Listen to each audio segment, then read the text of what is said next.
দর্শক, সিএসআর মুক্তবাক অনুষ্ঠানে আপনাদের সাথে আছি আমি মনজুর আল মতিন।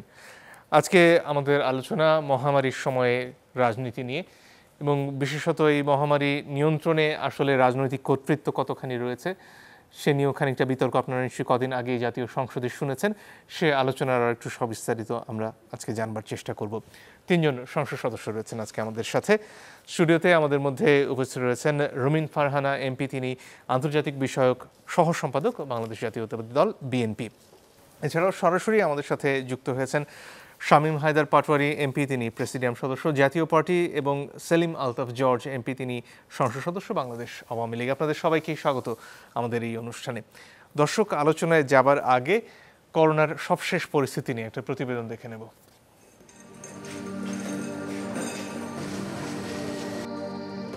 করোনা মহামারীর দ্বিতীয় ঢেউয়ে জুন মাসে বাংলাদেশের সবচেয়ে বেশি মৃত্যু হয়েছে। জুলাই মাসে শুরুটা হয়েছে আরও ভয়াবহ। ২৭ জুন থেকে প্রতিদিন মৃত্যুর সংখ্যা শতকের ঘর ছাড়াচ্ছে। শনাক্তের হারও ক্রমশই ঊর্ধ্বমুখী। বারবার লকডাউনের সময় বাড়িয়েও টানা যাচ্ছে না লাগাম। করোনায় গেল ২৪ ঘন্টায় দেশের সর্বোচ্চ মৃত্যুও শনাক্ত হয়েছে। একদিনে প্রাণ গেছে সর্বোচ্চ ১৬৪ জনের। আক্রান্ত ৯,৯৬৪ জন। শনাক্তের হারও সর্বোচ্চ ২৯.৩০। করোনা রুদ্রমূর্তি ধারণ করেছে খুলনা বিভাগে। সবচেয়ে বেশি ৫৫ জনের প্রাণ গেছে এই বিভাগে। এ সময় ঢাকায় মারা গেছেন ৪০ জন, চট্টগ্রামে ১৮ এবং রাজশাহীতে ১৬ জন। এই পরিস্থিতিতে ঢাকার বাইরের বিভিন্ন হাসপাতালে দেখা দিয়েছে শয্যা সংকট। স্বাস্থ্য অধিদপ্তর বলছে, বর্তমানে করোনা আক্রান্তদের ৫০ ভাগই গ্রামের। সবচেয়ে বড় কথা যেটা, যে আমি নিজে যদি সতর্ক না হই, আমি নিজে যদি আমার নিজের ভালো না বুঝি, তাহলে পরে কিভাবে আমরা সেটাকে ঠেকাবো। তবে কিছুটা সুসংবাদ শোনালেন স্বাস্থ্য অধিদপ্তরের মহাপরিচালক। জানান, টিকা পেতে শিগগিরই খুলে দেওয়া হবে নিবন্ধন অ্যাপ। একই সাথে বয়সসীমা ৪০ থেকে কমিয়ে করা হবে ৩৫ বছর। রেজিস্ট্রেশনটা খুলে দেওয়া হবে। রেজিস্ট্রেশনটা আমাদের ৪০ পর্যন্ত ছিল, এটা ৩৫ পর্যন্ত নামিয়ে আনার একটা সিদ্ধান্ত হয়েছে। আর আগে যারা নিবন্ধন করেছেন তারা আগে টিকা পাবেন, এভাবেই আমরা ঠিক করেছি। আর এর মধ্যে যুক্ত হয়েছে বিশ্ববিদ্যালয়ের ছাত্রছাত্রীরা, তারা পাচ্ছেন। আরও কিছু প্রফেশনাল লোকজন যাদের পাওয়ার দরকার, যাদের এসেনশিয়াল সার্ভিস, সেটাও আছেন। শুরুতেই জনাব পাটোয়ারি আপনার কাছে আসতে চাই। কদিন আগেই জাতীয় সংসদে বিস্তর আলোচনা হলো, এবং এই ধরনের একটি মহামারী পরিস্থিতির মধ্যে আসলে রাজনৈতিক কর্তৃত্ব কতটুকু থাকা প্রয়োজন, রাজনৈতিক অংশগ্রহণ কতটুকু থাকা প্রয়োজন, সেটা নিয়ে খোদ আওয়ামী লীগের সিনিয়র সংসদ সদস্য সহ আরও অনেকেই কথা বলেছেন।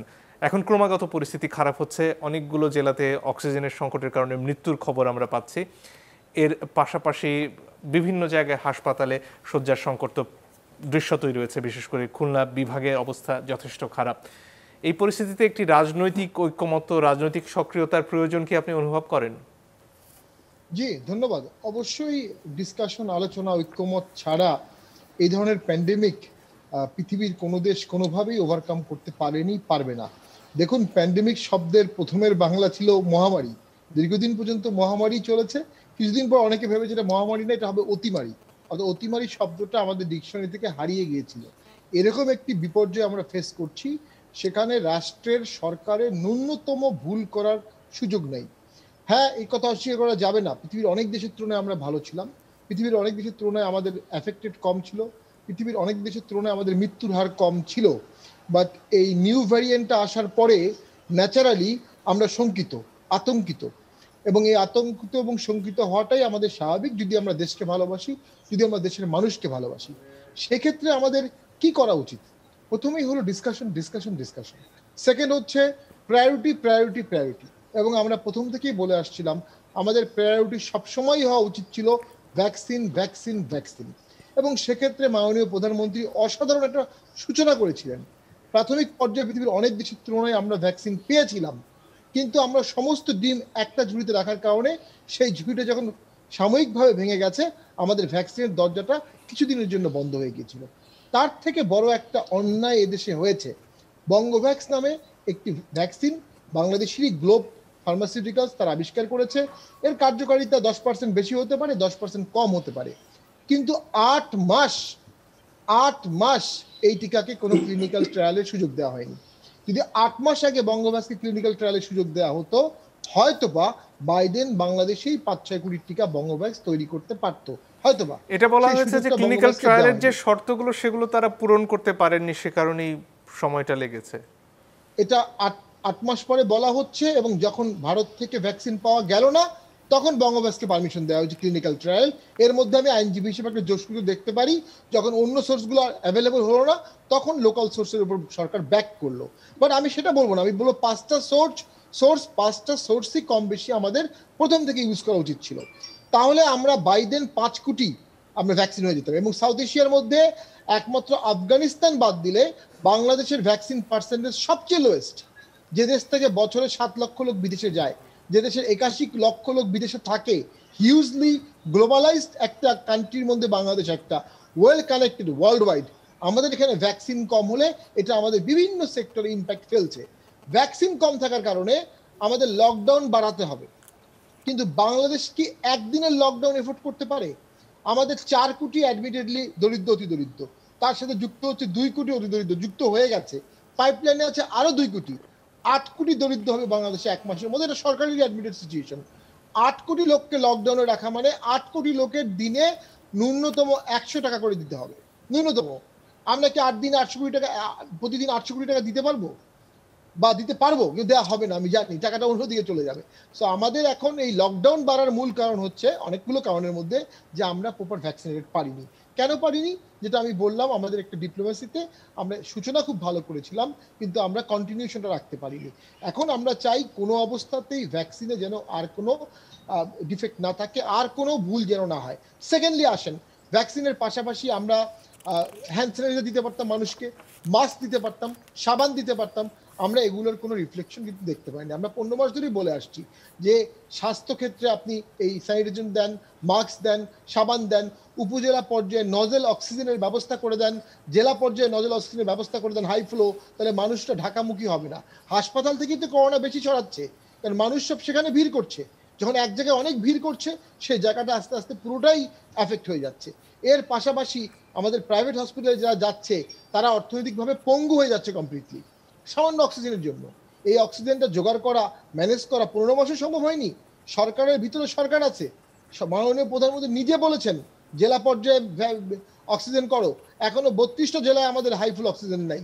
উনি নিজেই বলেছেন মেডিকেল টেকনোলজিস্ট নিয়োগ দাও, অথচ 2020 সালে পরীক্ষা হয়েছে, রিটেন পরীক্ষা হয়েছে, ভাইবা হয়েছে, নিয়োগ নাই। কি অদ্ভুত বিষয়! 2014 সালের পরে এদেশে কোনো মেডিকেল টেকনোলজিস্ট নিয়োগ হয়নি। বাংলাদেশ এমন একটি মেডিকেল সার্ভিসের দেশ যেখানে 6 বছরে 7 বছরে সরকারিভাবে কোনো মেডিকেল টেকনোলজিস্ট নিয়োগ হয়নি। দেশ চলবে কিভাবে? এবং ডাক্তারের কথা, ডাক্তার প্রায় 2000-3000 ডাক্তার পরীক্ষা দিয়েছে এমবিবিএস পাস করে, 20 সালে তারা রিটেন পাস করেছে, ভাইবা পাস করেছে, তাদের একটা বেসিক অ্যাপটিটিউড টেস্ট দেওয়া হবে। মাত্র 200 জন ডাক্তার নিয়োগ হয়েছে, অনলি পাস করে বসে আছে 2000 ডাক্তার। তাহলে ডাক্তাররা যদি ডাক্তার হয়ে চাকরি পেয়ে জনগণকে চিকিৎসা দিতে না পারে, তার তো 5 বছরের পড়ালেখাতেই ব্যর্থ হয়ে যাবে। কেন দেওয়া হচ্ছে না? এক্ষেত্রে বাজেট সংকটের কোনো কারণ নেই। জি, জনাব জর্জ, আপনার কাছে আসতে চাই এই পর্যায়ে। নিশ্চয়ই দেশের অবস্থা আপনি দেখছেন, এবং তার সাথে কদিন আগে জনাব তোফায়েল আহমেদের মন্তব্য যদি মেলাই, এখানে যন্ত্রপাতি এসেছে কিছু কিছু জায়গায়, সেগুলো ব্যবহার করার লোক পাওয়া যাচ্ছে না। আর 35টি জেলায় আইসিইউ নেই, যেটা তীব্র সংকট এই মুহূর্তে ডাক্তাররা অনুভব করছেন।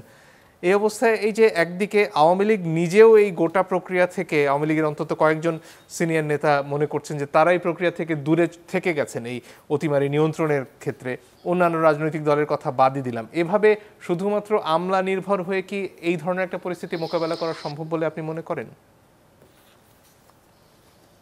ধন্যবাদ আপনাকে। আমি পাটোয়ারির সাথে সুর মিলে একটা কথা প্রথমে বলতে চাই, সেটা হচ্ছে আমাদের এই মেডিকেল ব্যবস্থাপনার ক্ষেত্রে এক ধরনের সমন্বয়হীনতা প্রথম থেকে চলে আসছে। সেই সমন্বয়হীনতার গ্যাপ আমরা যতই কমানোর চেষ্টা করছি এবং করে যাচ্ছি, তারপরেও কিছুটা সময়হীনতা রয়েই যাচ্ছে, যার ফলে আজকে করোনা মহামারী এটা যখন অতি সংক্রমণের দিকে চলে গেল বা চলে গেছে, এখন এটা আমাদেরকে মিট আপ করতে হিমশিম খেতে হচ্ছে। সেক্ষেত্রে অক্সিজেনের কথা বলা হচ্ছে যে বিভিন্ন জেলায় জেলায় অক্সিজেনের সংকট, হসপিটালে অক্সিজেনের সংকট। আসলে এই অক্সিজেন সরবরাহ, মজুদ এবং এর সাথে একটা প্রক্রিয়া জড়িত। এই প্রক্রিয়ার সাথে যে সমস্ত টেকনিশিয়ানসদের দরকার সেটা আমাদের এখনো অভাব রয়ে গেছে, যার ফলে এরকম একটা সমস্যার সৃষ্টি হচ্ছে। তবে এটা মাননীয় প্রধানমন্ত্রী সরাসরি নিজে মনিটরিং করছেন এবং প্রত্যেককে ওইভাবে নির্দেশনা দেওয়া হচ্ছে। সেই নির্দেশনাকে বাস্তবায়ন করার জন্য প্রত্যেকেই সমানভাবে কাজ করে যাচ্ছে। এবং এই ক্ষেত্রে আমি বলবো এটা একটা কালেকটিভ ওয়ার্ক, শুধুমাত্র স্বাস্থ্য মন্ত্রণালয় কিংবা স্বাস্থ্য অধিদপ্তর কিংবা সমন্বয়হীনতার অভাব, এখানে প্রত্যেকে আমরা যারা সবাই যার যার জায়গায় দায়িত্বশীল জায়গায় আছি, প্রত্যেকেই দায়িত্বপূর্ণ আচরণের মধ্য দিয়ে একটা কালেকটিভ ওয়ার্ক, এর সাথে এদেশের সমস্ত মানুষকে সম্পৃক্ত হতে হবে। এখানে সংসদে মাননীয় প্রধানমন্ত্রী বলছেন, স্থানীয় জনপ্রতিনিধিরা বলছেন, আপনার টিভিতে টক শোতে কিংবা বিভিন্ন সময়ে সবাই বলছেন যে সামাজিক দূরত্ব, মাস্ক করতে হবে, হ্যান্ড স্যানিটাইজার অথবা সাবান, এইগুলোর যেই করোনা থেকে নিজেকে সুরক্ষা দেওয়া, নিজেকে রক্ষা করার যে প্রক্রিয়া, এই প্রক্রিয়ায় কিন্তু আমাদের দেশের মানুষজন এই 15 মাসেও, যতই আমরা স্বাস্থ্য মন্ত্রণালয়ের কথা বলি, এই 15 মাসে কিন্তু আমরা আমাদের দেশের মানুষকে সচেতন করে তুলতে পারিনি। এটা আমাদের প্রত্যেকেরই যার যার জায়গা থেকে দায়িত্ব ছিল। এবং মানুষ যারা এই এফেক্টেড হচ্ছে, বিভিন্ন জায়গায় বলা হচ্ছে 50% মানুষ প্রান্তিক পর্যায়ে, গ্রাম পর্যায়ে, জেলা কিংবা থানা পর্যায়ে, তাদেরকেও কিন্তু আমরা সচেতন করার সর্বোচ্চ চেষ্টা করে যাচ্ছি। প্রতিনিয়ত মাস্ক বিতরণ, প্রতিনিয়ত হ্যান্ড স্যানিটাইজারের বিতরণ, এগুলো চলছে। কিন্তু এটা মানার যে একটা মানসিকতা, সেইটার ক্ষেত্রে কিন্তু আমরা অনেক পিছিয়ে আছি বলে আমি মনে করি, যার ফলে এই সংক্রমণটা আমি বলবো যে আমাদের প্রায় হিমশিম খাওয়ার পর্যায়ে পৌঁছে। আর ভ্যাকসিনের কথা যেটা বললো, অবশ্যই আমাদের একটা সোর্সের উপর অপেক্ষা করাটা ঠিক ছিল না। আমরা এখন সোর্স ওপেন করেছি, এগুলো থেকে ভ্যাকসিন আসবে এবং সংসদে এই বিষয়ে কথাও বলা হয়েছে। সম্ভবত জুলাই ভ্যাকসিন আসা শুরু হয়ে গেছে। 2-3 মাসের ভিতরে আমরা আশা করছি 3 থেকে 5 কোটি ভ্যাকসিন এদেশে আসবে। এটা যদি আমরা দেয়া শুরু করে ফেলতে পারি, আমরা আশা রাখছি এই বছরের শেষের দিকে হয়তোবা এই মহামারী, অতিমারী যেটাই বলা হোক, এর থেকে আমরা অন্তত কিছুটা হলেও সুরক্ষা পাবো বলে আশা রাখছি।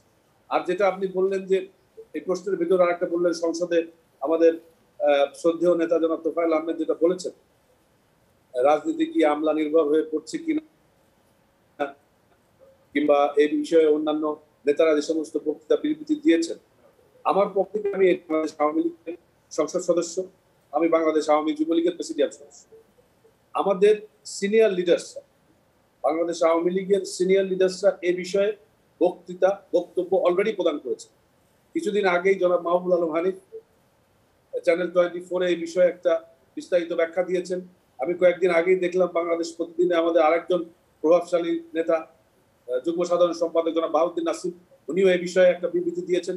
যেহেতু আমাদের দলের সিনিয়র লিডার্সরা এই বিষয়ে বক্তৃতা বিবৃতি দিচ্ছেন এবং এই বক্তব্যকে ব্যাখ্যা করছেন, সেই জন্য আমার তরফ থেকে নেতারা যেহেতু বলছেন, আমার এই বিষয়ে কোনো মন্তব্য এখন নেই। তবে সার্বিক পরিস্থিতিতে এটা কি দলের তরফ থেকে আপনাদের উপর কোনো নিষেধাজ্ঞা রয়েছে যে এই বিষয়ে আপনারা আর কোনো মন্তব্য করবেন না, এরকম ব্যাপারটি? না না না না, এটা এটা এটা এটা এটা সেরকম ব্যাপার না। আমি আমার ব্যক্তিগত অভিমতের কথা বলছি, কারণ যেহেতু আমি একটা সংগঠনের সাথে যুক্ত, আমার নেতারা আমি কিছু বলি সেটা হবে আমার ব্যক্তিগত বলতে পারি, কিন্তু আমার যদি এখন এ বিষয়ে কিছু বলি সেটা দলীয় কোনো অভিমত হবে না, কারণ দলীয় ফোরামে আমরা আলোচনা করে তবেই বলতে পারবো যে এর প্রতিক্রিয়া কিংবা ব্যাখ্যা কি হতে পারে। তবে আমার মনে হয় আমাদের জাতীয় নেতা যারা আছেন বাংলাদেশ আওয়ামী লীগে, তারা এই বিষয়ে অলরেডি কথা বলেছে। ধন্যবাদ। অনেক ধন্যবাদ। রুমিন ফারহানা, আপনার কাছে এ পর্যায়ে আসতে চাই। সেদিন জনাব ওবায়দুল কাদেরের মন্তব্য দেখছিলাম বিএনপিকে কেন্দ্র করে, তিনি বলছিলেন যে ভ্যাকসিনকে কেন্দ্র করে বিএনপির অপরাজনীতি ব্যর্থ হয়েছে। খুব বেশি বিস্তারিত বলেননি কি ধরনের অপরাজনীতির কথা তিনি বলছেন। আমি জানি না এই ধরনের যে অভিযোগ আসে বিভিন্ন সময়ে বিএনপির ব্যাপারে আওয়ামী লীগের তরফ থেকে, আপনাদের দলীয় অবস্থান কি সেসব প্রশ্নে? আপনাকে অসংখ্য ধন্যবাদ। আমি যদি ভুল না করে থাকি, আজকে 4 জনই আমরা যারা আছি আলোচনায় প্রত্যেকেই আইনজীবী। আপনি তোফায়েল আহমেদের একটা মন্তব্য নিয়ে আলাপ করছিলেন, সেখানে আমার একটু যুক্ত করবারই আছে। আপনি জানেন সংবিধান অনুচ্ছেদ 7 আমাদের বলছে প্রজাতন্ত্রের সকল ক্ষমতার উৎস জনগণ। আমাদের সংবিধানের মূল নীতি 21 অনুচ্ছেদ বলছে যে সকল ক্ষমতার উৎস যে জনগণ, সেই জনগণের সেবা করবার চেষ্টা করা প্রজাতন্ত্রের কর্মে নিযুক্ত প্রত্যেক ব্যক্তির কর্তব্য। অর্থাৎ আমরা যে আমলাতন্ত্র নিয়ে আজকে সংসদে ঝড় বইছে, সেই আমলাতন্ত্রের পেরিটা কতটুকু, কতদূর তারা যেতে পারবে, তাদের কাজটা কি, সেটা কিন্তু সংবিধানে খুব স্পষ্ট বলছে। আজকে যে সমালোচনা আওয়ামী লীগের তরফ থেকে করা হচ্ছে, কিংবা আমরা বিভিন্ন বাম দল যারা সংসদে আছেন তাদের কোনো কোনো সদস্যকে করতে দেখছি, এই আমলাদেরকে মসৃণ যে রাস্তাটা তৈরি করে দেওয়া হয়েছে তার পিছনে তাদের কারো অবদান কিন্তু কম নন। কারণ তারা প্রত্যেকেই এই আমলাদের হাত ধরে আজকে সংসদে এসছেন এবং আমলারা মনে করছেন যেহেতু এই নির্বাচন প্রক্রিয়াটা পুরোপুরি তারা নিয়ন্ত্রণ করেছেন, ভোটের কাজটাও তারাই করে দিয়েছেন, নির্বাচনে সংখ্যাগরিষ্ঠতা তারাই এনে দিয়েছেন, সুতরাং তাদের অন্যরকম একটা ক্ষমতা আছে এবং সেই ক্ষমতার যে বিভৎস রূপ সেটা এখন আমরা প্রকটভাবে দেখতে পাচ্ছি। যে কারণে তোফায়েল আহমেদ বলতে বাধ্য হচ্ছেন সংসদে যে আমরা এখন সংসদরা যারা থাকি এলাকায় তারা জেলা প্রশাসককে আসলে রিকোয়েস্ট করতে হয় যে আমি একটু প্রধানমন্ত্রীর সঙ্গে কথা বলতে চাই। এই ক্ষমতার জায়গাটা থাকার কথা ছিল জনপ্রতিনিধিদের। দেখুন, সংবিধানের প্রতিটা টায়ারে বলা আছে নির্বাচিত প্রতিনিধির মাধ্যমে, সেটা কেন্দ্র থেকে শুরু করে একেবারে তৃণমূল পর্যন্ত প্রতিটা টায়ার কিন্তু নির্বাচিত প্রতিনিধিদের মধ্যে দিয়ে নিয়ন্ত্রিত হইবে, সেটা সংবিধানে বলা আছে। অথচ আমরা দেখছি যে ইউনিয়ন পরিষদ পর্যন্ত একটা ইউএনওর দিকে তাকিয়ে থাকে। উনি কি বলছেন, অর্থাৎ আমলা। করোনাকালে 64টা জেলার দায়িত্ব দেয়া হলো 64 জন সচিবকে। কেন? এমপিরা ছিলেন না? 350 জন এমপি নেই? 300 জন তথাকথিত নির্বাচিত এমপিও কি নেই? তারা কি করলেন? অর্থাৎ আপনি যখন দেখলেন যে আপনাকে ক্ষমতায় নিয়েছে এবং রেখেছে আমলারা, তখন আপনার সমস্ত ভরসা আমলাদের উপরে যাবে, আপনি আইনশৃঙ্খলা রক্ষাকারী বাহিনীর উপর অতি নির্ভরশীল হবেন। এটাই হওয়ার কথা এবং এটাই হয়েছে। এখন তোফায়েল আহমেদ যতই আফসোস করুক না কেন, কিছু আসলে করবার নেই। সেটা ধরলাম আওয়ামী লীগের কেন্দ্রীয় নীতি এই ধরনের নির্ভরশীলতা, কিন্তু বিএনপির রাজনীতি কোথায়? কারণ অনেকে বলছেন যে আওয়ামী লীগ মাঝে মাঝে বিএনপির ব্যাপারে দু একটা অভিযোগ করে বলেই বিএনপির কথা সামনে আসে। বিএনপির রাজনীতি মাঠে কোথায়? বিএনপির রাজনীতি যদি নাই থাকতো তাহলে প্রতি রাতে কোনো না কোনো চ্যানেলে বিএনপিকে ডাকা হতো না আওয়ামী লীগের সাথে। বিএনপি যদি নাই থাকতো তাহলে আওয়ামী লীগের সাধারণ সম্পাদক একেবারে ফজর থেকে শুরু করে এশা পর্যন্ত বিএনপিকে নিয়ে কথা বলতো না। বিএনপি খুব ভালোভাবে আছে, খুব শক্তভাবে আছে। ও জনাব ওবায়দুল কাদের সাহেব যে কথাটি বলেছেন যে ভ্যাকসিনের পেছনে বিএনপির অপরাজনীতি, এরকমই একটা প্রশ্ন বোধহয় আপনি করছিলেন। আমি যদি বলি পুরো ভ্যাকসিন প্রক্রিয়াটাই ব্যর্থ হয়েছে। আমার সহবক্তা শামীম হায়দার পাটোয়ারি খুব ভদ্রতা করে বলছিলেন যে শুরুটা চমৎকার হয়েছে। না ভাই, শুরুটা তো চমৎকার হয়নি, শুরুটা ব্লান্ডার হয়েছে। ব্লান্ডার হয়েছে এই কারণে আমরা সমস্ত ডিম এক ঝুড়িতে রেখেছি। আমরা 3 কোটি টিকার দাম আগেই চুকিয়ে দিয়েছি। পররাষ্ট্রমন্ত্রী পর্যন্ত বলছেন যে একটি বিশেষ কোম্পানির চাপে সরকার বাধ্য হয়েছে সেরামের সঙ্গে এক চুক্তি করতে। ওই বিশেষ কোম্পানির চাপে বিশেষ কোম্পানি সেরামের সঙ্গে চুক্তি করেছে এবং সরকার অগ্রিম দিয়ে সমস্ত ডিম এক ঝুড়িতে রেখে ভুল করেছে। একই কথা বলছেন আমাদের পরামর্শ কমিটির সদস্য যারা আছেন তারা, একই কথা বলছেন সাচিপের নেতা ইকবাল আর্সেনালের কথা বলেন, অধ্যাপক নজরুল ইসলামের কথা বলেন। ওনারাও কিন্তু বারবারই ওই সময়ও বলছিলেন যে আপনারা যে টাকা পরিশোধ করে দিচ্ছেন, পরে টিকা না আসলে কি হবে। এখনও কিন্তু টিকা আসেনি। 50 লক্ষ, পরে 20 লক্ষ, মোট 70 লক্ষ টিকা এসছে। 3 কোটির মধ্যে এখনও 2 কোটি 30 লক্ষ টিকার আর কোনো হদিস নাই। টাকা কিন্তু চুকানো হয়ে গেছে। বরং ওই সময় চায়না এসেছিল, বলেছিল আমাদের টেস্ট করতে দেন, এখানে আমাদের পরীক্ষা চালাতে দেন, আমরা আপনাদের টিকা দিয়ে সহায়তা করব। সেই সময় সেই সহায়তা আমরা নেইনি। পরবর্তীতে 2 গুণ 3 গুণ দাম দিয়ে যখন আমরা চায়না থেকে টিকা আনতে গেছি, দেখা গেছে আবারও দেখেন সেই আমলা একজন অতিরিক্ত সচিব যখন এই টিকার দাম ফাঁস করে দিলেন, তখন দেখা গেল চায়না মুখ ফিরিয়ে নিচ্ছে। পরবর্তীতে আবারও বোধহয় ম্যানেজ করার চেষ্টা হয়েছিল, পরে দেখা গেল চুক্তি না হওয়ার আগেই স্বাস্থ্যমন্ত্রী বলছেন চুক্তি হয়ে গেছে। দ্বিতীয় দফায় তারা বিরক্ত হলো। এখন দেখা যাচ্ছে কোনো দেশ থেকে 10 লক্ষ টিকা, কোনো দেশ থেকে 5 লক্ষ টিকা, কোনো দেশ থেকে 20 লক্ষ টিকা, কোনো দেশ থেকে হয়তো বিভিন্ন দেশ থেকে বিভিন্ন অঙ্কের টিকা আর আসছে। এইভাবে তো আসলে আপনি অতিমারি মোকাবেলা করতে পারবেন না। দেখুন, আমরা কিন্তু একই ভিশাস সার্কেলের মধ্যে ঘুরছি। ঠিক যেই জায়গার যেই পয়েন্ট থেকে আমরা গত বছর মার্চে যাত্রা শুরু করেছিলাম, 8ই মার্চ, সেই একই পথে কিন্তু আমরা এখনো ঘুরছি, অথচ 1.5 বছর পার হয়ে গেছে। যখন আমাদের যাত্রা শুরু হয়েছিল, এখানে যদি সব রাজনৈতিক দলকে একসাথে নিয়ে মোকাবেলার চেষ্টা করা হতো, পরিস্থিতি ভিন্ন হতো, সার্টেনলি বেটার হতো। এবং আমি তো আপনাকে বলতেই পারি যে সেই যখন প্রথম করোনা বাংলাদেশে আসলো, তখন কিন্তু বিএনপি বলেছিল যে এটা একটা বৈশ্বিক সমস্যা, আসুন আমরা একসঙ্গে মোকাবেলা করবার চেষ্টা করি। সরকার করেনি। ঠিক যেই জায়গাটিতে আমি ছিলাম, যে একটা ভিশাস সার্কেলে আমরা ঘুরছি। কেন বলছি এই কথাটি? কারণ যখন বাংলাদেশে প্রথম করোনা আসে, তখন 47টা জেলায়, 64টার মধ্যে 47টা জেলায় কোনো আইসিইউ ছিল না।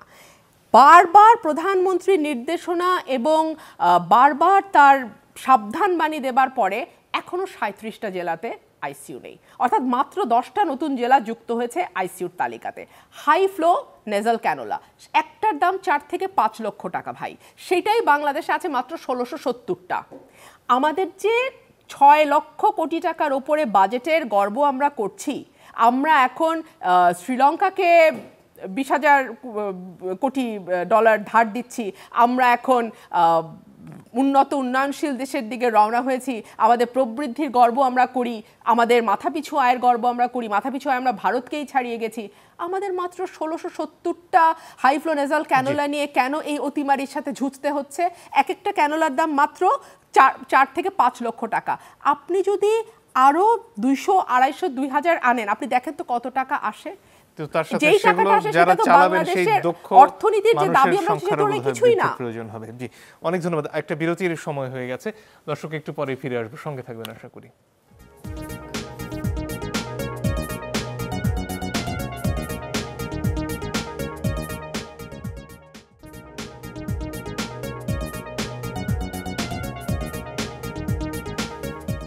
দর্শক আপনারা দেখছেন সিএসআর মুক্তবাক।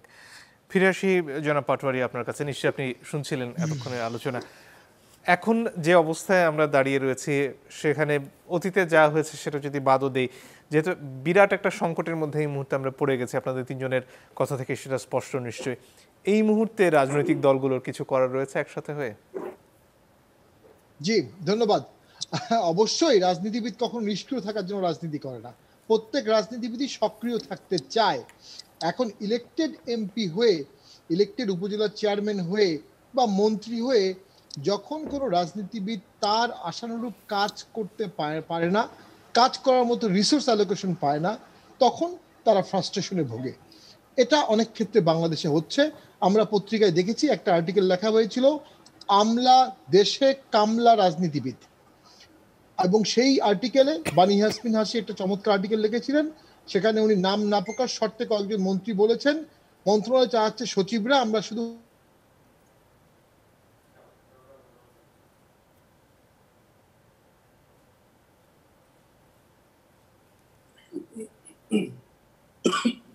বোধহয় খানিকটা যান্ত্রিক ত্রুটির মধ্যে আমরা পড়েছি। তাহলে খানিকক্ষণ পরে আমরা আবারও ফিরে আসার চেষ্টা করবো জনাব পাটোয়ারির কাছে। রুমিন ফারহানা, আপনার কাছে আসি। যে প্রসঙ্গে ছিলাম তার সাথে আরেকটা প্রশ্ন জুড়ে দিতে চাই, সেটা হচ্ছে এই যে দেশব্যাপী এক ধরনের লকডাউন চলছে, সেখানে স্বাভাবিকভাবে শ্রমজীবী মানুষরা সবচেয়ে কষ্টের মধ্যে রয়েছেন। তাদের কাছে খাবার পৌঁছানোর জন্য 3-3-3 নম্বরের কথা সরকার বলছে। সেটার কার্যকারিতা আপনার অঞ্চলে বা আপনার চোখে কতটুকু পড়ছে, এবং এর বাইরে এই যে কর্মহীন মানুষ, তাদের পাশে দাঁড়াবার জন্য রাজনৈতিক দল হিসেবে আপনাদের কিছু করণীয় আছে কিনা? দেখুন, 333 নাম্বারে দুরকম প্রবলেম হচ্ছে। একটা হচ্ছে অসংখ্য মানুষ এই বিষয়ে জানেই না, একেবারে প্রান্তিক যে মানুষরা আছেন তারা কিন্তু খুব ভালোভাবে যে বিষয়টি সম্পর্কে জানেন তেমনটি না। আজকেই পত্রিকায় পড়ছিলাম, একজন বলছেন যে এই ব্যাপারে তো আসলে আমার কাছে কোনো তথ্য নেই। আর 333 নাম্বারে কল দিয়ে আবারও সেই আমলার প্রসঙ্গেই ফিরতে হয়। নারায়ণগঞ্জে একজন হোসিয়ারির মালিক, পরে তিনি একজন কারখানায় কাজ করতেন ব্যবসা হারিয়ে এই করোনাকালে, তাকে কীরকম বিড়ম্বনায় পড়তে হয়েছে আমাদের মনে আছে। তো সুতরাং মানুষের দুরকম ভয় কাজ করে। এক হচ্ছে তারা জানেই না, যারা জানে তারা ভাবে যে এরকম ঘটনা ঘটছে, আবার না ফোন দিয়ে আমি কি বিপদে পড়ি, দেখা যাবে আমার ঘাড়ে চলে এসছে আরও 100 লোককে ত্রাণ দেবার দায়িত্ব। এরকম নানান রকম সমস্যা তো আছেই। তবে যেই জিনিসটা বলছিলাম, বাংলাদেশের মানুষ কিন্তু একদিনও লকডাউন এফোর্ড করার অবস্থায় নেই, এবং এই মানুষের সংখ্যা কিন্তু বড় একটা সংখ্যা। করোনার আগে 20.5% সরকারি হিসেবে দারিদ্র্যসীমার নিচে ছিল, এবং এখন সানেম পিপিআরসির জরিপ যদি আপনারা দেখেন, সেই সঙ্গে সরকারি দুটি সংস্থা বিবিএস এবং বিআইডিএস, তাহলে আপনি দেখবেন যে মোট সংখ্যাটি আগের প্লাস করোনার এই 1.5 বছরের ধাক্কায় প্রায় 7 থেকে 8 কোটি মানুষ এখন দারিদ্র্যসীমার নিচে, অর্থাৎ অলমোস্ট 45 to 50% মানুষ দারিদ্র্যসীমার নিচে। এই মানুষকে আপনি ঘরে রাখবেন, কিন্তু তার হাতে পরের দিন সে কিভাবে চলবে সেই টাকাটি নেই, সে কি খাবে সেই উপায় নেই। ঢাকা ছাড়ছে মানুষ, যেটুকু তারা জমিয়েছিল, হাঁড়ি পাতিল যা ফার্নিচার যেটুকু করেছিল সব বিক্রি করে দিয়ে ভাবছে চিরকালের জন্য ঢাকা ছেড়ে গ্রামে চলে যাচ্ছে। অ্যাটলিস্ট গ্রামে তো আত্মীয় স্বজন আছে, না খেয়ে থাকতে হবে না, ঘর ভাড়াটা বেঁচে যাবে, এইসব নানান চিন্তা করে মানুষ এখন ঢাকা ছাড়ছে। এরকম অবস্থায় দাঁড়িয়ে লকডাউন কতটুকু কার্যকর হবে? প্রতিদিন আমরা সংবাদপত্রে দেখছি কোনোদিন 600 জন, কোনোদিন 1000, কোনোদিন 800 গ্রেফতার হচ্ছে বিভিন্ন জায়গা থেকে। কথা হচ্ছে যখন আপনি দেখবেন, জিজ্ঞেস করবেন, তারা হয়তো কেউ চা বিক্রেতা, কেউ হয়তো মুদি দোকানদার, কেউ হয়তো সিএনজি চালায়, কেউ হয়তো ডিম বিক্রি করে রাস্তায়, কেউ হয়তো ছোট্ট একটা মানে চা পান সিগারেটের দোকান আছে। এই মানুষগুলোর তো আসলে ঘরে থাকার উপায় নেই। আমি খুব জরুরি কাজে গতকাল বেরিয়েছিলাম ওষুধ কিনতে, যে রিক্সা চালক ছিলেন ওনার সঙ্গে কথোপকথনের এক পর্যায়ে আমি জানলাম ওনার বাসায় মা, 2 বোন আছেন এবং অসুস্থ পিতা। 2 বোন এবং মা যার বাসায় ছুটা কাজ করতেন সেই চাকরিও তাদের চলে গেছে, কারণ করোনা এখন ঢুকতে দেবে না বাইরের মানুষ। তো 3 জনের আয়ে যে চলতো সেই 3 জনের চাকরি এখন নেই। সো তাকে এখন বের হতেই হচ্ছে রিক্সা দিয়ে। বলছে যে আপা আমি 2 দিন বসেছিলাম, কিন্তু আজকে আমার পক্ষে আর বসে থাকা কোনোভাবেই সম্ভব না, আমার এক ফোঁটা চালও বাসায় নেই। আজকে আমি যেটুকু ইনকাম করব সেটুকু দিয়ে আমি চাল কিনবো, বাসায় যাব। আপনি ঘরে ঘরে খবর নেন, এখন কিন্তু আর ত্রাণ পৌঁছচ্ছে না মানুষের কাছে। 2-3 দফা তো লকডাউন দেওয়া হয়েছিল ফর্মালি, কারণ এর মাঝখানে নানান বিধিনিষেধ গেছে, মানুষ মানেনি, স্থানীয় পর্যায়ে নানান। কিন্তু আপনি যদি প্রথম পর্যায়ে গেল 2020 সালের মার্চ থেকে মে মাস পর্যন্ত, তখন যদি আপনি চাল এবং টাকার হিসাব করেন পার হেড পার ডে, আপনি দেখবেন 14 গ্রাম চাল আর 11 পয়সা করে মানুষ পেয়েছে। পরবর্তীতে 2021 সালের এপ্রিলে 7 দিনের জন্য সরকার যে টাকা বরাদ্দ দিয়েছে, সেটা যদি আপনি আবার পার্সেন্ট হিসাবে পার ডে পার্সেন্ট হিসাব করেন, আপনি দেখবেন 13 টাকা এসছে পার ডে। এই এখন আবার সরকার নতুন বরাদ্দ দেওয়ার কথা ঘোষণা দিয়েছে এই 7 দিনের জন্য। এই 7 দিন আবার 14 দিন হয়ে গেছে বেড়ে। সুতরাং এই 13 টাকা বা 14 টাকাও কিন্তু আর থাকে না, কারণ এই লকডাউনগুলো আবার টাইম টু টাইম বাড়ানো হয় সময়। সুতরাং এই 14 টাকা 13 টাকা দেখা যায় আস্তে আস্তে কমে কমে পয়সায় চলে এসছে। এখন কয়েক পয়সা পার ডে যদি আপনি প্রতি মানুষের মাথা পিছু বরাদ্দ দেন, তাহলে দরিদ্র মানুষকে ঘরে রাখবেন কি করে? সবার কি এই খাদ্যের প্রয়োজন হচ্ছে নাকি আরো অল্প সংখ্যক মানুষের প্রয়োজন হচ্ছে? দেখুন, করোনার আগেই বিবিএস এর রিপোর্ট বলছে যে শহরাঞ্চলে 8% দরিদ্র পরিবার না খেয়ে ঘুমাতে যায়, 21% দরিদ্র পরিবারের ঘরে পর্যাপ্ত খাবার নাই। এটা বিবিএস এর সরকারি জরিপ, তা আবার করোনার আগে। এবং করোনার পরের পরিস্থিতি যে কতটা ভয়াবহ হয়েছে, এটা যদি আমরা আমাদের একটু আশেপাশের দিকে তাকাই, খুব বেশি দূরে যাওয়ার দরকার নেই। আমার বাসায় যে মানুষটি হয়তো ছুটা কাজ করতো, সেই মানুষটির চাকরি নেই। যেই ড্রাইভারটি দীর্ঘদিন সার্ভিস দিচ্ছে, সেই ড্রাইভারটি আমি কতদিন চালাবো, কত মাস আমি তাকে চালাবো? আমারও তো কিছু সীমাবদ্ধতা আছে, আপনারও কিছু সীমাবদ্ধতা আছে। প্রত্যেকে কিন্তু যার যার অবস্থান থেকে অনেকখানি পিছনে পড়ে গেছি। আগে আমাদের পরিসংখ্যানে ছিল যে 20% দরিদ্র, 70% মধ্যবিত্ত, 10% ধনী।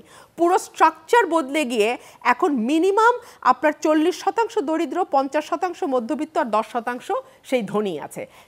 তবে মজার একটা খবর আছে যে বাংলাদেশে এই করোনার মধ্যেও কিন্তু কোটিপতির সংখ্যা 10,000 নতুন অ্যাকাউন্ট যুক্ত হয়েছে, তাদের কোটি টাকার সম্পদ আছে, এবং 50 কোটি টাকার উপরে অ্যাকাউন্ট আছে 1380টার মতো। সুতরাং কিছু মানুষের যে সম্পদ বৃদ্ধি হয়েই যাচ্ছে সেই ব্যাপারে কোনো সন্দেহ নেই। এই যেমন ধরেন আগের সেগমেন্টে আমি ভুল করে বলছিলাম যে শ্রীলঙ্কাকে 20,000 কোটি ডলার দিয়েছে, এখন দুর্নীতির সাথে আর ঋণের সাথে এত বেশি কোটি যুক্ত হয়ে গেছে যে এখন আর মানে ভুল হয়ে যায়, আসলে 20,000 কোটি হবে না, 20 কোটি ডলার ঋণ দিয়েছে শ্রীলঙ্কাকে। তো যাই হোক, যে কথাটা বলছিলাম যে আমাদের মানুষের অবস্থা, প্রান্তিক মানুষের অবস্থা, মধ্যবিত্ত এবং নিম্ন মধ্যবিত্ত মানুষের অবস্থা কিন্তু ক্রমশই খারাপ থেকে খারাপতর হচ্ছে।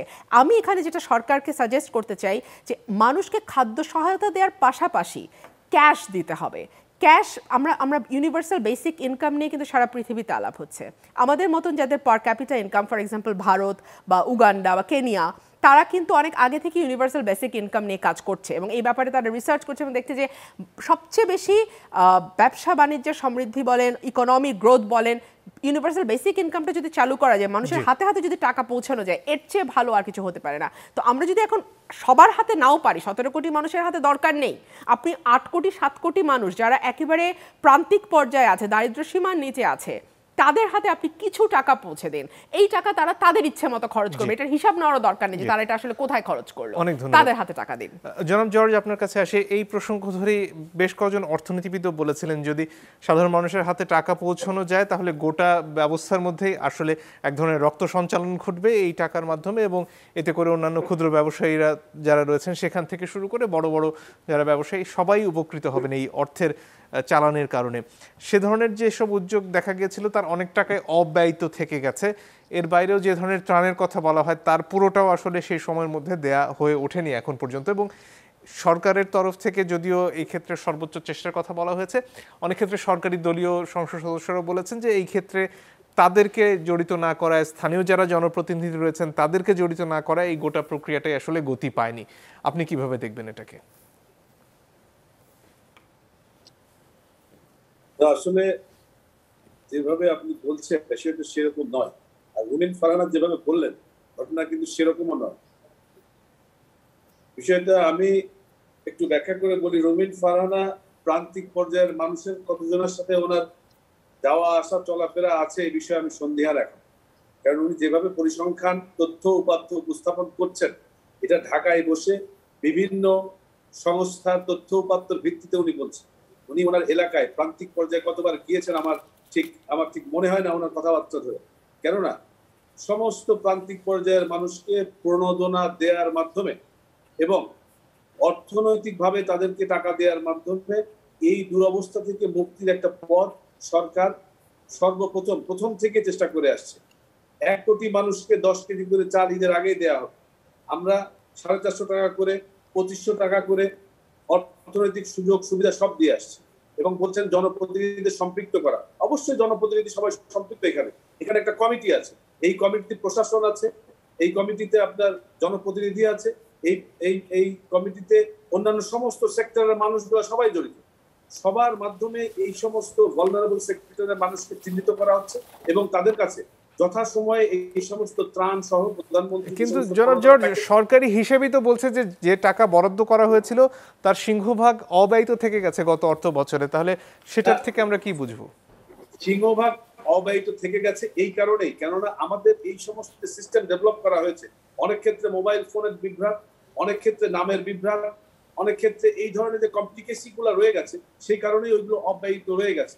সেইগুলো অলরেডি রেকটিফাই করা হয়েছে। রেকটিফাইং এর মাধ্যমে এখন আমরা যারা প্রকৃত পাওয়ার যোগ্য তাদেরকে দেওয়ার জন্য সমস্ত প্রক্রিয়া সম্পন্ন করা হয়েছে। এরকম ধারণা করার কোনো কারণ নেই যে আমরা এই সমস্ত প্যান্ডেমিক সিচুয়েশনে যারা কষ্টে আসছে তাদের থেকে আমরা দূরে রয়েছি। জনপ্রতিনিধি সহ যেগুলো বলা হচ্ছে জনপ্রতিনিধিরা দূরে আছেন, অবশ্যই জনপ্রতিনিধি দূরে। এখানে union chairman, union member, UNO সাহেব সহ অন্যান্য যারা আছে প্রত্যেকেই জড়িত এই প্রক্রিয়ার সাথে। এবং যেটা বলছেন লকডাউন মানুষের জীবন বিপন্ন করে দিয়েছে, এই লকডাউনের যে আপনার অল্টারনেটিভ, সে অল্টারনেটিভটা কি রুমিন বলুক যে এর অল্টারনেটিভ এইটা আছে। এর অল্টারনেটিভ যেহেতু বলছে ভ্যাকসিনের জন্য আমরা সমস্ত প্রক্রিয়া সম্পন্ন করেছি, ভ্যাকসিন আসবে এবং এদেশের মানুষকে ভ্যাকসিন দেওয়া হবে। এর জন্য যদি আমাদের কিছু ভুল ত্রুটি থেকে থাকে সেই ভুল ত্রুটি সংশোধন করে আমরা সামনের দিকে এগিয়ে যাচ্ছি। আপনাদের আরেকটা কথা মনে রাখতে হবে, ভ্যাকসিনের ব্যাপারে কি আরেকটু পরিষ্কার করবেন? কারণ বলা হয় যে এক মৌসুমে অন্তত 10 কোটি ভ্যাকসিন প্রয়োজন, সেটা কবে আসবে এবং শেষ সময়ের মধ্যে কি? এটা আপনার রেগুলার বেসিসে আসবে, যেভাবে আমরা সমস্ত সোর্স থেকে আনার চেষ্টা করছি। এটা রেগুলার বেসিসে 5 থেকে 7 মাসের ভিতরে সমস্ত ভ্যাকসিন দেশে আসবে এবং আসার পরে দেশের মানুষদেরকে সেই ভ্যাকসিন প্রয়োগ করা হবে। আমি একটা কথা বলি যে আপনারা বলছেন নো কান্ট্রি ইজ পারফেক্ট, এটাকে পারফেক্ট করতে হয় এবং and we are working on it. আমরা এটার উপরে কাজ করে যাচ্ছি। যারা শুধু এটা সমস্যা এবং এটা সমাধানের কথা বলবে না, শুধু সমালোচনাই করে যাবেন, তাদের কথা আপনি বাদ দেন। আমরা এটার উপরে যে কাজ করে তারই দুর্নাম হয়, যারা কাজ করে না তাদের কোনোদিন দুর্নাম হয় না। আমরা সর্বাগ্রে এই মানুষের কথা চিন্তা করে কাজ করে চলেছি। এখানে প্রশাসন কতটুকু জড়িত, জনপ্রতিনিধি কতটুকু জড়িত, অন্যান্য সমস্ত দল কারা কিভাবে কি জড়িত, ব্যবসায়ী যারা আছে, যারা ওয়েল অফ, তারা কিভাবে এখানে দিচ্ছে, এইগুলো প্রশ্ন আপনার করার না করে দেখেন যে এটা ম্যানেজ করার জন্য গভর্নমেন্ট কতটুকু সদিচ্ছা পোষণ করছে। আমরা সর্বোচ্চ সদিচ্ছা নিয়ে কাজ করে যাচ্ছি। হ্যাঁ, আমাদের ল্যাকিংস থাকতে পারে, সেই ল্যাকিংসটাকে আমরা স্বীকার করে নিয়ে সবার কাছ থেকে শুনে মিলে আমরা কাজ করে যাচ্ছি, যাতে এইরকম একটা গ্লোবাল প্যান্ডেমিক যেখানে সমস্ত বিশ্বের মানুষ আজকে নাজেহাল অবস্থায় আছে আমাদের দেশে হতে পারে। আমরা তো এটা প্রোগ্রেসিভ একটা জায়গায় আমরা যাচ্ছি। এই মুহূর্তে যদি এরকম একটা অবস্থা হয় আমাদের কিছু সমস্যা হতে পারে। এই সমস্যার ক্ষেত্রে শুধুমাত্র সমালোচনা না করে আমরা যে ভালো কাজগুলো করছি সেগুলো বলে একটা সমাধানের পথ আপনারা দেন দয়া। আর আপনারা বলছেন ত্রাণের জটিলতা, ত্রাণের কোনো জটিলতা যদি থেকেও থাকে সেটা সংশোধন করে আমরা কাজ করে চলেছি। ক্যাশ ইনসেন্টিভ দেওয়া হচ্ছে দরিদ্র মানুষদের। অনেক ধন্যবাদ। এটা যে এনাফ আমি এটা বলবো না।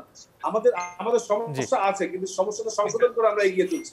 আর শুধু সমালোচনা করে এর থেকে আপনার ওই কি বলে শুধু কথার কথা বলা, এইগুলো আসলে বাংলাদেশের মানুষ বোঝে। অনেক ধন্যবাদ। আপনারও ফিরবো আপনার কাছে জনাব জর্জ। একটু শুনে নিতে চাই রুমিন ফারহানার যদি আপনার বক্তব্যের ব্যাপারে কোনো কিছু যোগ করার থাকে। জি, উনি অর্থমন্ত্রীর কথার প্রতিধ্বনি করলেন।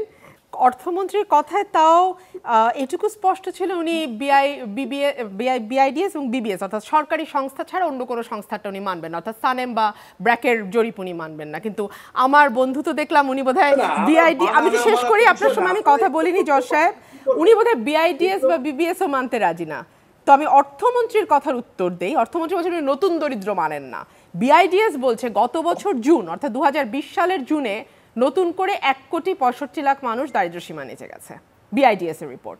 আর বিবিএস এর রিপোর্ট তো আমি একটু আগে আপনাকে দিলাম, যেটা করোনার আগে, এবং করোনার পরে বলছে ওভারঅল এভরি সেক্টরে 20% করে মানুষের, প্রতিটা সেক্টরে মানুষের আয় রোজগার কমে গেছে। আমি কতটুকু প্রান্তিক মানুষের কাছে গেছি আর আমি কতটুকু প্রান্তিক মানুষের কাছে যাইনি, এটা আসলে করোনার মতন একটা বিভৎস সমস্যার আলোচনায় কোনো আলোচ্য সূচি হতে পারে না। আমি যাই বা না যাই, দেশের মানুষের খবর জানবার জন্য পত্রিকা আছে, গণমাধ্যম আছে, রিসার্চ সেন্টারের রিপোর্ট আছে। আপনি যদি প্রাইভেট সেন্টারগুলোর রিপোর্ট না নিতে চান, আপনি সরকারি সংস্থার রিপোর্ট নেন, সেখানেও বলছে যে প্রতিটা জায়গায় মানুষ কাজ হারিয়েছে, মানুষের বেতন কাটা গেছে, মানুষের আগে যে আয় ছিল সেখান থেকে অনেকখানি কমে এসছে। এবং আপনি যে চারপাশে তাকান, এটার খুব স্পষ্ট চিত্র আপনি দেখবেন। আর সরকারকে তো সমালোচনা নিতে পারতে হবে ভাই। আমাদের 6 লক্ষ কোটি টাকার বাজেটে 4 লক্ষ কোটি টাকার উপরে পরিচালন ব্যয়, 70% হচ্ছে বাজেটের পরিচালন ব্যয়। তো এই 4.5 লক্ষ কোটি টাকা নিয়ে ওনারা কি করলেন জনগণের টাকা, সেটার প্রায় হিসাব তোমাদেরকে দিতে হবে। নতুন দরিদ্র মানি না, টাকা পাচার জানি না, এই জাতীয় কথা বললে তো হবে না। আর একজন রুমিন ফারহানা তিনি কোথায় গেলেন আর গেলেন না, এইটার উত্তর হচ্ছে আগে তো মানুষ পায়ে জুতা পরতো না, এখন জুতা পরে, আগে তো মানুষ ব্লাউজ পরতো না, এখন ব্লাউজ পরে। এই ধরনের যুক্তি তো আসলে হয় না, হয় কি? জনাব জর্জ,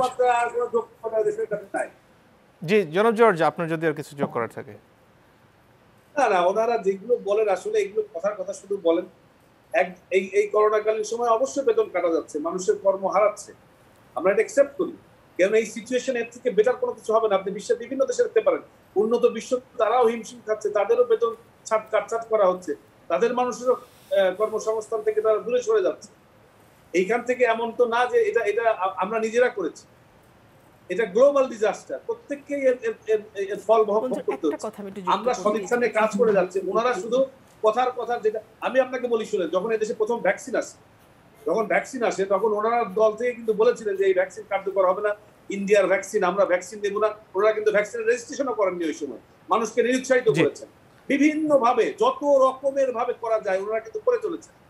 এর ভেতর থেকে এই দেশকে বাংলাদেশ আওয়ামী লীগ বিগত দিনের মতো এই দেশকে এই অন্ধকার জায়গা থেকে, এই অবস্থা থেকে টেনে নিয়ে ঠিকই 2041 সালে খুব সংক্ষেপে আপনাকে 30 সেকেন্ড দিতে পারবো। একটা জিনিস যুক্ত করতে চাই, এই যে 7 দিন প্লাস 7 দিন 14 দিনের লকডাউন, এই 14 দিনের লকডাউনের জন্য সরকার নতুন করে বরাদ্দ করেছে 23 কোটি টাকা মাত্র, এবং এই 23 কোটি টাকা পরিবার পিছু 500 টাকা করে পাবে। একটা পরিবারে যদি 5 জন সদস্য থাকে, আপনি বলেন 14 দিনে 500 টাকা, ওই 5 জন সদস্যের একটা পরিবার কি করে চলবে? আর টিকা ছাড়া কোনো রকমের কোনো সমাধান নেই। আমরা যত 2 লক্ষ 5 লক্ষ 8 লক্ষ টিকা আনি, এটা দিয়ে সমস্যা মোকাবেলা করা যাবে না কোনোভাবেই। অনেক ধন্যবাদ আপনাদের দুজনকে, অনেক ধন্যবাদ। আজকের মতো সময় ফুরিয়ে গেছে, আপনাদের দুজনকে ধন্যবাদ। দর্শক আপনাদেরকেও ধন্যবাদ। আর জনাব পাটোয়ারিকে আমরা হারিয়ে ফেলেছি মাঝখানের সংযোগটি, তাকেও ধন্যবাদ জানিয়ে রাখি। বিদায় নিচ্ছি আজকের মতো।